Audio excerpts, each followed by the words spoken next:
Scientists have uncovered the dark truths about these haunted objects, and brace yourselves, these stories are not for the easily scared. First up, the Annabelle Doll. In 2014, the movie Annabelle told the story of a haunted doll that was said to have been possessed by a malevolent spirit. However, the true story behind the Annabelle Doll is far more fascinating. The Annabelle Doll is a Raggedy Ann doll that was purchased by the mother of a nursing student named Donna in the 1970s and given to her as a Christmas gift. But hold on, she was apparently 28, so why was her mom giving her adult 28? Is that not weird already? Anyway, shortly after, Donna and her roommate began to experience strange occurrences, including unexplained noises, movements, and changes in temperature. The student and her roommate noticed the doll changing positions and leaving notes on the floor. It's reported that one of the paper notes had the word "help me" written on it in crayon. The doll also appeared in different rooms. A male friend actually woke up with the doll staring at him and felt like he was being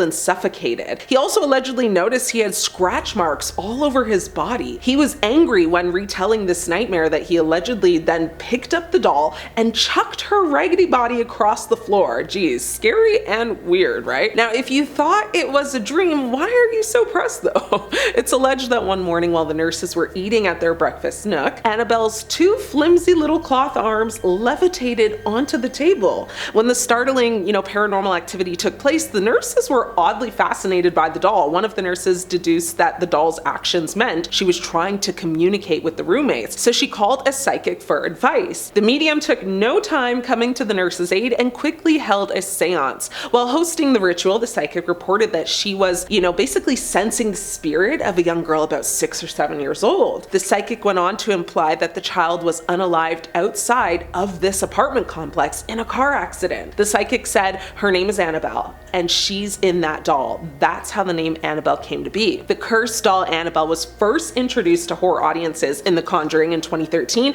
and proved to be so compelling that the porcelain figure quickly became the subject of her own franchise, with Annabelle in 2014, Annabelle Creation 2017, and the latest, Gary Dauberman's Annabelle Comes Home. Now, The Hollywood Reporter actually spoke to Tony Spira, the real-life occult museum curator and son-in-law of renowned demonologists Ed and Lorraine Warren. Spira says that the Annabelle doll is accurately portrayed in the films, at least according to the mythology of the museum. Now, the main difference between New Line's Annabelle and the Occult Museum's doll is just appearance. Lorraine Warren, who passed in 2019, said that looks are very deceiving. She said, "It's not what the doll looks like that makes it scary. It is what it has been infused within the doll, which is evil." In 2019, a team of paranormal investigators from the University of Edinburgh conducted a thorough analysis of the doll, including its history, composition, and alleged paranormal activity. Their findings revealed that the Annabelle doll is not in fact haunted, but rather its strange behavior can be attributed to a combination of psychological and environmental factors. The investigators concluded that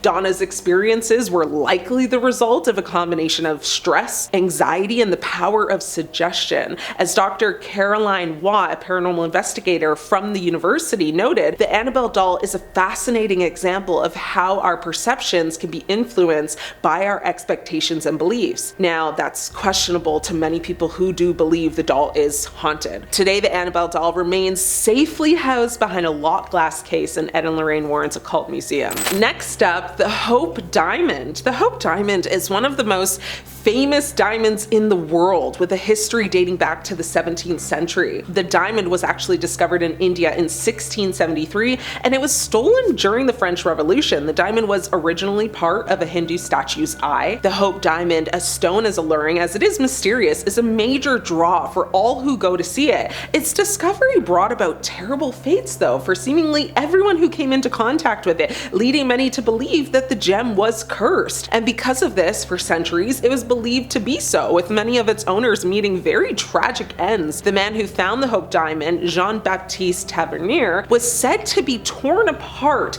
by wild dogs after stealing the diamond from the Hindu statue. Now, by 1908, the Washington Post was claiming that the Hope Diamond has brought trouble to all who have owned it, and followed up with several similar articles, heightening the bizarre and morbid stories attached to the precious jewel. Now, in 1911, the New York Times printed a very fascinating fascinating and completely unsubstantiated list of the fates of the stones, previous owners, which makes it a very unsettling read. However, in 2010, a team of scientists from the Smithsonian Institution conducted an analysis of the diamond, including, the structure, the history, all of that jazz. Now, their findings revealed that the Hope Diamond is not cursed, but rather its owners have been victims of circumstance and bad luck. Questionable. I'm wondering how they concluded that. Like, how do you get proof that something isn't cursed, right? Anyway, the diamond's history is marked by a series of just unfortunate events, including thefts and betrayal, which have contributed to its reputation as a cursed object. As Dr. Jeffrey Post, curator of the Smithsonian's National Gem and Mineral Collection, noted, the Hope Diamond is a remarkable object, but its history is more a reflection of human nature than any supernatural force. The large diamond actually weighs about 45.52 carats. That is after undergoing a few cuts. Its original weight was marked at 112 carats. This weight is substantial, especially when you consider that this diamond isn't a traditional colorless diamond, but it has a deep blue color, though no one is actually certain of its exact location. The large diamond faced its first cut in 1168 when it was purchased by King Louis XIV of France and crafted into one of his crown jewels. It worked its way down through the family until Louis XV and his wife Marie Antoinette had it. When the couple were beheaded in the French Revolution and the royal treasure, pilfered, the Hope Diamond was lost, and its cursed reputation then took root. The general public can view the Hope Diamond in the Harry Winston Room in the Hall of Geology, Gems, and Minerals of the Natural History Museum of the Smithsonian Institution in Washington, D.C. That was a mouthful, so if you're ever in Washington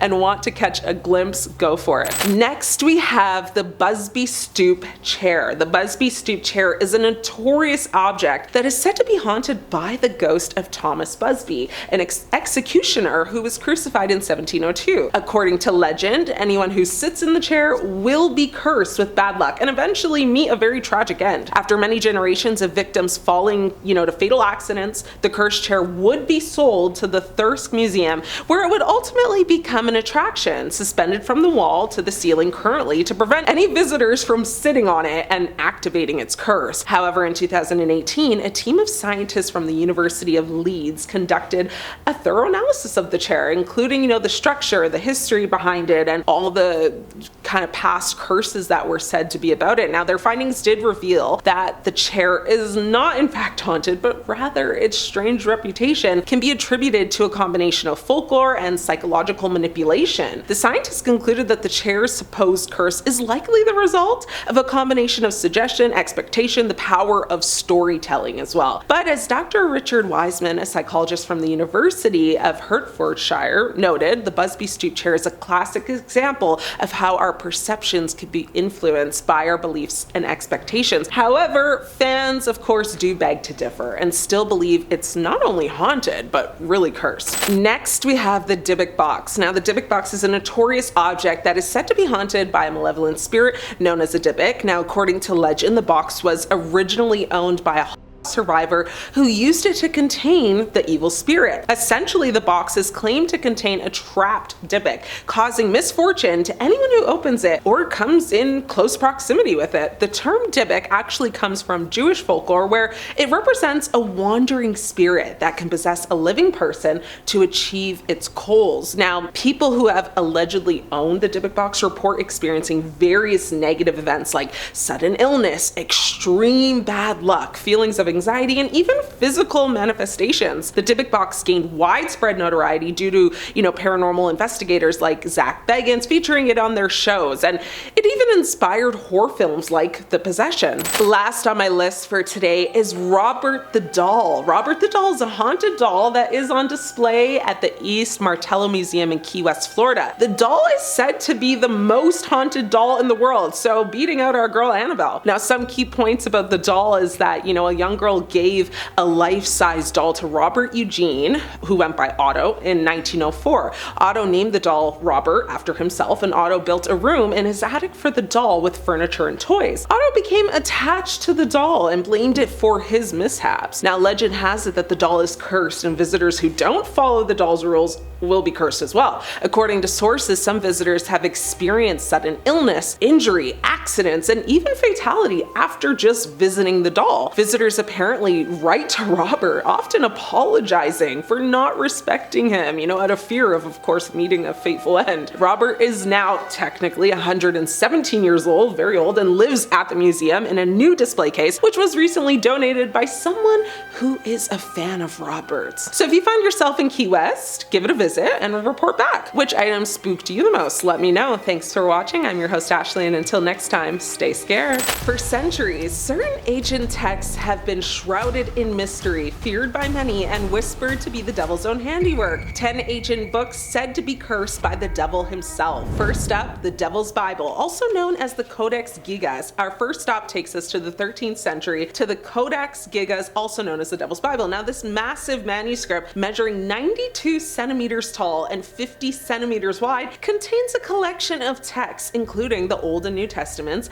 as well as various apocryphal works. Now, according to legend, the scribe who created the Codex Gigas made a pact with the devil to complete the manuscript in a single night. As the story goes, the scribe succeeded, but at a terrible cost. His soul was forever bound to the book. The Codex Gigas is a compilation of various texts, including the Old and New Testaments, the work of Flavius Josephus, the work of Isidore of Selleville, medical texts, including the works of Galen, and a collection of spells.